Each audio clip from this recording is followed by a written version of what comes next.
amateurs de ski de fond et de recettes de Ricardo. Bienvenue à votre capsule préférée de Finance 1, toujours avec le sympathique Patrick Fournier.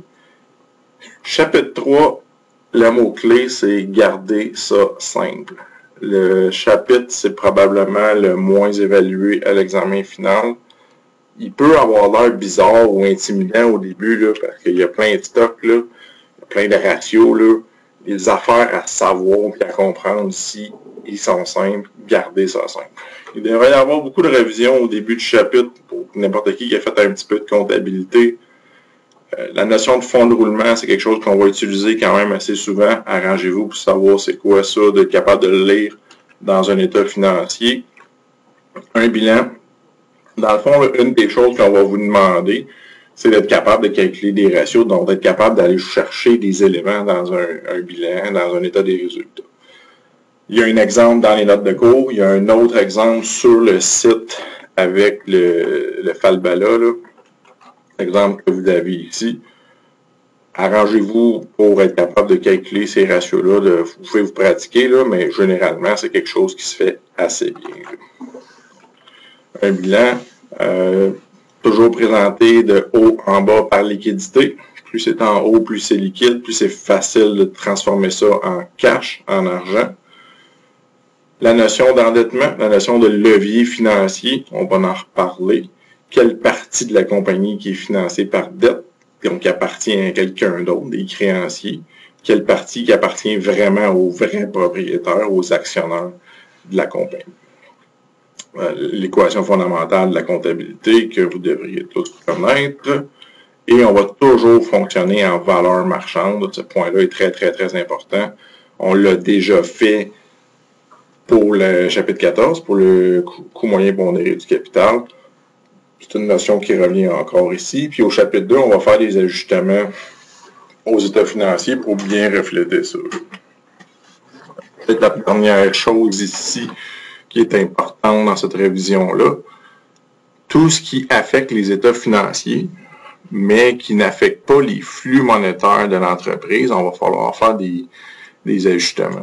Comme l'exemple classique, c'est l'amortissement ou la dépréciation. D'un point de vue comptable, il faut que je prenne l'amortissement ou de la dépréciation. Mais en finance, ce qui m'intéresse, c'est le flux monétaire. Le flux monétaire, cassez-vous pas la tête, y a-t-il de l'argent qui sort, y a-t-il de l'argent qui rentre dans mes poches?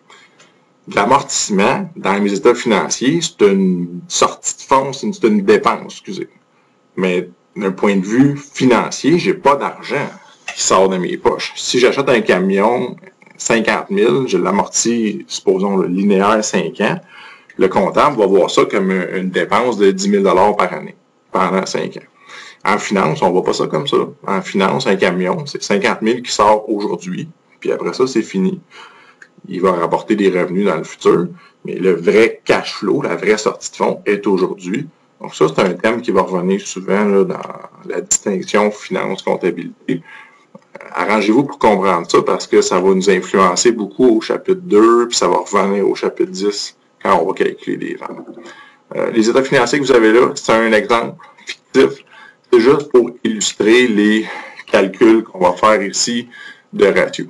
Bon, les ratios, là, il y en a 14 000, puis c'est pas une liste exhaustive, on va essayer de vous mettre les plus communs. Là. Première chose à se rappeler, il n'y a aucun par cœur. Tous les ratios que vous pourriez avoir de besoin sont ici. Vous n'aurez pas besoin de tous ceux-là, mais sur la feuille de formule de l'examen final, vous les avez. Ça n'arrivera jamais, jamais, jamais qu'on vous demande un ratio qui n'est pas ici à l'examen final. Stressez pas avec ça. Pas de besoin. Fait que, assurez-vous que vous êtes capable d'en calculer. Peu importe celui qu'on va vous donner, ben, on vous dit rotation des stocks. Bon, ben, OK. Êtes-vous capable de faire ça? Êtes-vous capable d'aller retrouver ça puis de faire ce petit calcul-là? Êtes-vous capable de calculer un ratio d'endettement total ou un ratio de couverture des intérêts? Si vous êtes capable de retrouver les postes importants dans les états financiers, vous êtes correct. Puis honnêtement, c'est rare qu'on a des questions là-dessus. Là, on ne vous donnera pas des états financiers très compliqués. Là. Les exemples que vous avez ici, ça va ressembler à ça. Là. Celui que vous avez dans le PP, il Lui, il est un petit peu plus compliqué que ce qu'on retrouve à l'examen, c'est sûr. Là, on a pris un réel, si vous voulez. Dans le fond, êtes-vous capable de le calculer? À quoi qui sert ce chiffre-là? Qu'est-ce qu'il représente? C'est le genre de question auquel vous devriez être capable de répondre. Ça, c'est subjectif. Là. Une valeur élevée ou faible, c'est toujours par rapport aux firmes de l'industrie, par rapport au secteur. Un chiffre, par lui-même, c'est rare qu'on peut dire qu'il est bon ou il est mauvais. Une épicerie, une compagnie pétrolière, une banque n'aura pas les mêmes chiffres, c'est parfaitement normal. Ça, c'est des petites questions qu'on va vous poser. On a mis des exemples dans le TP. Comment faire pour obtenir telle valeur? Comment faire pour modifier un ratio? Je vous ferai un petit exemple en aparté là, pour vous montrer comment régler cette histoire-là. Il y en a dans les notes, je pense. On a fait des catégories. Pas besoin d'apprendre les catégories par cœur. On veut juste regarder les notions là, en famille. Là. Donc, fonds de roulement, tout ce qui est la première catégorie, c'est la liquidité. Est-ce que la compagnie se fait bien à court terme? Court terme, on parle d'1 an généralement.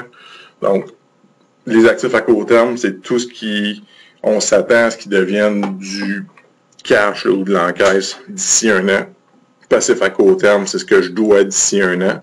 Donc, c'est le fun généralement quand ce chiffre-là est supérieur à 1. Encore là, ça dépend des compagnies, des industries. Puis, le point clé dans tout ce chapitre-là, là, c'est un ratio tout seul, ça ne veut rien dire. Il faut le comparer. Il faut le comparer avec l'année passée, il y a 5 ans, avec nous-mêmes. On se compare dans le temps. Ou le comparer aux firmes comparables, là, aux firmes similaires dans notre industrie. Des fois, il y en a qui enlèvent les stocks parce que c'est un peu moins liquide, mais l'idée, c'est la même. D'autres mesures de liquidité, ça, c'est la mesure paranoïaque. Là. C'est, si vous ne pouvez rien convertir en cash, il va juste vous rester votre encaisse. Ça, c'est rare qu'on utilise ça en pratique. Là.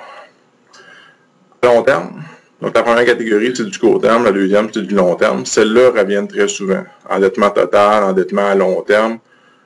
La façon de le voir aussi, là, ce qu'on essaie de savoir, là, c'est si ça, c'est votre état financier, hyper simplifié, là, actif à gauche, dette, équité. Là. Et dans le fond, là, on veut savoir c'est quoi l'importance relative de la dette par rapport à l'équité. Et ça ici, ça représente la valeur au complet de la firme. Des fois, on appelle ça V, la somme des actifs, en valeur marchande toujours.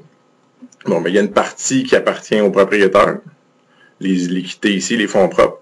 Puis il y a une partie qui a été financée par des créanciers, là, ceux qui détiennent de la dette ou des obligations.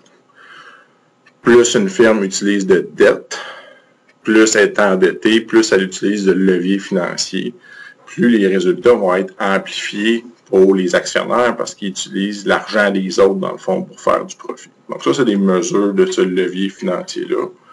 L'intérêt qu'on va avoir à payer, le levier financier, c'est le fun parce que ça nous permet de faire de l'argent avec l'argent des autres, mais ça nous force à payer des intérêts. La caractéristique des obligations, c'est qu'on doit toujours payer les coupons.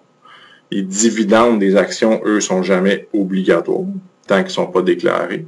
Mais les paiements d'intérêts, de coupons, eux, sont obligatoires. Fait qu'on a un risque de difficulté financière ou de détresse financière. Donc, il faut s'assurer que notre BAI est suffisant pour couvrir nos intérêts. Donc, ça, c'est un ratio qu'on voit souvent. Évidemment qu'on aime ça que ça soit supérieur à 1, puis plus c'est haut, plus c'est confortable. Si vous avez une banque, votre BAI va être très stable d'une année à l'autre. C'est pas grave si le ratio de couverture est faible parce que les flux monétaires, le BAI risque d'être très stable, facile à prédire. Si vous avez une compagnie pétrolière, que le BAI joue au yo-yo année après année, ben là, on aimerait ça avoir une couverture qui est beaucoup plus grande ici parce qu'on veut être sûr que même dans une mauvaise année, on est capable de payer nos intérêts. La troisième catégorie, c'est gestion de l'actif. Est-ce que vous faites une bonne job pour gérer vos actifs? L'actif, ça peut être les stocks, ça peut être les comptes clients, ça peut être les actifs, les immobilisations. L'idée, c'est toujours la même. C'est combien de ventes, de chiffre d'affaires vous êtes capable de générer en fonction de vos immobilisations. Combien ça vous prend d'actifs immobilisés, d'immobilisation pour générer votre chiffre d'affaires. Même chose pour les comptes clients, même chose pour les stocks. Ici, on va prendre le coût des marchandises. Puis souvent, on va l'exprimer en délai moyen. Donc, le chiffre que vous obtenez ici, il est un peu dur à interpréter.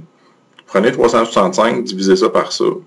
Le chiffre qui est ici, ce que ça veut dire, c'est quand la compagnie achète quelque chose, en moyenne, ça prend 325 jours avant de le vendre. Bon. Plus c'est petit, mieux c'est. Plus ça roule vite, parce que les stocks, c'est de l'argent qui est gelé, puis de l'argent qui dort, dans le fond. Puis encore là, 325 jours, si c'est une épicerie, vous ne faites pas de bon job. Si vous vendez des grues spécialisées des industries lourdes, ben là, peut-être que c'est normal d'avoir cette valeur-là. Même chose, ici, ça prend 71 jours avant que vos clients vous repayent. Plus c'est petit, mieux c'est, plus vous récupérez vos comptes clients facilement. Puis encore là, on est compte client, on n'aime pas ça parce que c'est de l'argent qui dort, c'est de l'argent qui rapporte rien. La quatrième catégorie, c'est probablement la plus importante parce que ça nous dit qu'est-ce qui se passe ici. C'est un bon résumé dans le fond. C'est marge bénéficiaire nette, c'est un des très importants. Dans le fond, c'est pour chaque pièce que je vends, combien que je génère de profit, de bénéfices nets. Puis, on va vous demander d'explorer ou de développer cette chose-là. Ben, vous pouvez remonter dans l'état des résultats pour voir, ben, avant les autres dépenses, c'est quoi mon bénéfice brut, c'est quoi mon bénéfice d'exploitation. Bénéfice d'exploitation, c'est l'équivalent de BAI ici, là. C'est une mesure qu'on rencontre souvent, qui est très, très populaire. Donc, c'est pour mettre, c'est pour décomposer le chiffre d'en haut pour remonter dans l'état des résultats. On va avoir un exemple dans l'analyse de Dupont à la fin. Puis, probablement les deux plus pertinentes, là, je vous dirais, là, qui reviennent tout le temps, là, ROA, ROE. Reprenez votre petit bilan, là, hyper simplifié, là. Ce qui nous intéresse, dans le fond, c'est le bénéfice net. Puis, ce qu'on veut savoir, c'est par rapport à l'actif. Donc, tout ce qui est du côté gauche du bilan ici, combien de rendement j'ai fait. Quand j'ai 6,29, ce que ça veut dire, c'est si j'avais 100 $ investis en actifs, ben, j'ai réussi à la fin de l'année à générer 6,29 de bénéfice net. Ça me donne une idée de combien rentable ou combien mon actif rapporte à chaque année. Ça, c'est pour la valeur de la compagnie au complet, les actifs au complet. Si je m'intéresse juste aux propriétaires, bien, ça va être la même chose, le bénéfice net, mais divisé par les fonds propres, divisé par ce que les actionnaire détiennent vraiment. Évidemment que si ma compagnie est endettée, mon ROE ici, tant que c'est positif, là, va être plus grand que mon ROA. Parce que mon E est plus petit que mon A, là, si j'ai de la dette. Donc, ça, on peut voir l'effet du levier financier. Plus une firme est endettée, plus qu'on utilise le levier financier, plus la différence entre le ROE et le ROA va être grande, parce qu'on a fait de l'argent avec l'argent des autres, dans le fond. Celle-là, honnêtement, la dernière catégorie, passez pas de temps là-dessus, on ne pose pas de questions là-dessus. Je vais juste regarder combien de temps ça fait que je jase. Je vais arrêter ici, puis je vais faire une capsule séparée pour le Dupont parce que c'est l'autre point important pour le chapitre 3. Donc, à tout de suite.